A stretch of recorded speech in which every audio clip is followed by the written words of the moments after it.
Good day po sa lahat ng mga kasaka sa buong mundo. Nandito po tayo ngayon sa Barangay Maragol, Science City of Muñoz, Nueva Ecija. Now, nandito po tayo sa testing side o ng efficacy ng product natin na Ultraboost. Itong nakikita nyo ngayon, tayo ngayon ay nasa tinatawag na dry season.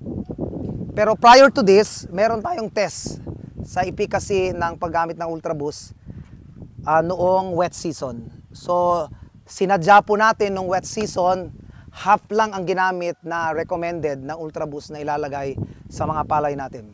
So, in short, underdose. Pero na-surprise po kami dahil yung yield na in-expect namin ay mas tumaas pa siya. So, kalahati lang talaga nilagay. Siyempre, alam nyo, sa larangan ng pagsasaka, kapag wet season, nagtitipid talaga mga farmers. So, sinabayan lang natin. So, nag-half din tayo. Pero ngayon, dahil dry season, full blast po ngayon. Kung meaning sa mundo po ng pagsasaka, pwede mong itaya ang iyong puhunan kapag ganitong dry season kasi malamang-lamang kikita ka talaga. At malaki yung nagiging yield. Kaya ang ginawa natin today, nag-full dose din tayo ng Ultraboost. Now, kasama ko po si Dr. Constancia Dacumos, PhD, researcher po at accredited ng Fertilizer and Pesticide Authority. So, Doc, ano po yung masasabi nyo ngayon sa mga result na to? So, dito po sa T6 na Replication 2, ang in-apply dito ay Ultraboost alone. Okay. Nakikita natin kung i-compare dun sa katabi na hybrid which is long pin, ito ay inbred which is 222, makita natin na mas maganda ang performance nitong T6 na to.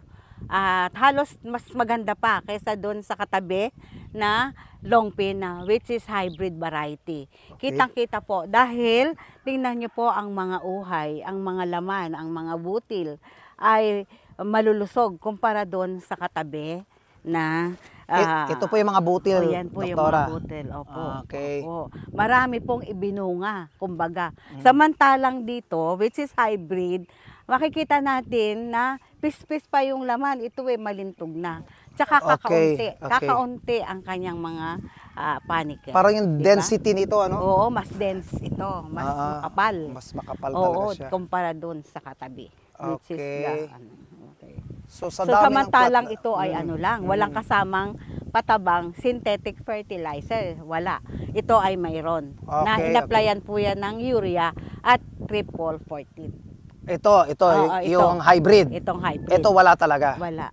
So meaning, Doc, can stand alone ang Ultraboost? Can stand alone. Sa study na ito, ano? Okay. So minilagay din po kayo mga pesticide, herbicide dyan? Actually sabi ko nga, huwag na silang gagamit ng insecticide o pesticide dahil mamamatay yung mga kaibigan ko lisap. Okay.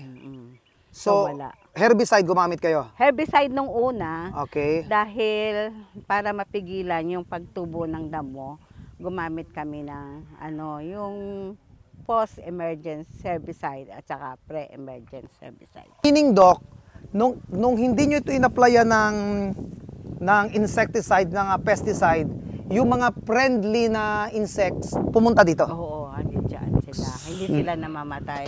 Yung mga pollinators na kaya marami siyang naging uhay dahil maraming pollinators na dumadalaw dito. Compare dito sa mga nilagyan ng insecticide. Yes, okay. So, kasama ko po si Farmer July. Farmer July, amaze lang po ako at nawa-wonder. Ito po napansin ko, puro bunga siya. As in, puro butil, ganyan. Replicate number T6, replicate 1. Meaning, ito po yung in-applyan ng Ultraboost alone. Walang pesticide, walang insecticide, only Ultraboost, no inorganic fertilizer. At ito naman ang in-applyan ng fertilizer. Parang napansin ko po, wala masyadong bunga. Dahil kayo po ay nag-alaga dito, Farmer July, paki-difference niyo po, ano po ba ito at ano yan? Ito po, sir, Ultraboost lang po ito. Okay. Ang ginamit. So, anong uri po ng palay ito, ng binhi? Triple to po tayo, inbreed. Inbred. Opo. Okay. Ito po, Ito. marami pong kwan dyan. Nilagay na kwan, pataba. Okay. Ano po to? Hybrid po ito. Hybrid yan. 937. Okay. So anong nakita nyo? Bakit yung bunga niya? Mas nauna po yan eh. Namunga kaysa dito sa kwan. Okay. So meaning po, masasabi nyo na mas malaki ang aanihin nitong plat na to kaysa dito? Sa tingin nyo po? Palagay nyo? Mga ganun na mangyayari, ano? Kasi parang ito, bago pa lang. Ngayon pa lang. So, grabe ano, hitik sa bunga. Oh. Ito po ba, magkasabay tinanim? Ay, nauna po ng isang araw po ito. Nauna pa ito? Opo. Compare dito, ba, ibang klase talaga itong Ultraboost, ano? Ang galing. So, tingnan nyo po, ang ganda. Hitik na hitik ang bunga nito. Congratulations! Nung ginamit nyo po Ultraboost, hindi po ba kayo nahirapan? Hindi ba kayo nag-adjust? Sinabay lang po. Hindi naman po. Magaan lang po yun. Meaning walang additional labor po sa inyo? Wala naman po. Ang ginawa nyo po sa Ultraboost, sinabay nyo sa herbicide nyo? Opo. Kung ano yung usual nyo nilalagay? Opo, yun lang. So, hindi kayo nalito? Hindi naman po. Okay, okay. Simple lang. Kumbaga, isasabay mo na lang kung ano yung nakagisnan mo. Opo, yun. Sa isang hektarya po, magkano nagagastos? Malaki po. Yung iba po, 15 bag eh. Nilalagay eh. So, magkano po yun? Eh, kung 1.5 po isa di. Diyos ko po, Sa pataba lang po yan. sa pataba pa lang, nasa 22,000 na. Opo. Pero pa yung kuhan. Pagtatanim, tsaka kuhan. Si labor cost, Opo. pesticide, herbicide, Opo. insecticide. Iba pa po yung mga yan. So, magastos pala talaga, ano? Gastos po talaga. Kaya, kayo po, kasi sa nakita nyo po, kayo nag-apply niyan. Nung nilagyan po na Ultraboost, hindi na kayo naglagay ng pesticide, ng herbicide. Opo. So, sa analysis nyo bilang farmer, nakatipid kayo, ano? Paano po? Nakatipid po. Malaking tipid. Malaking tipid. Opo. Tapos magaan pa ang trabaho, ano? Magaan pa po. Ang hirap kaya mag-abono ng gano'n.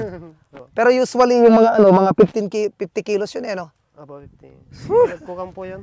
Ha? So, pagdadalawain po namin. Tapos ginaganyan nyo, tsaga-tsaga. Tsaga-tsaga. So sa Ultraboost, spray lang. Spray lang po. So mas magaan sa inyo. Mas magaan po. Magaan, nakikita ka pa. Bay, mas okay yun. So, thank you, Farmer July.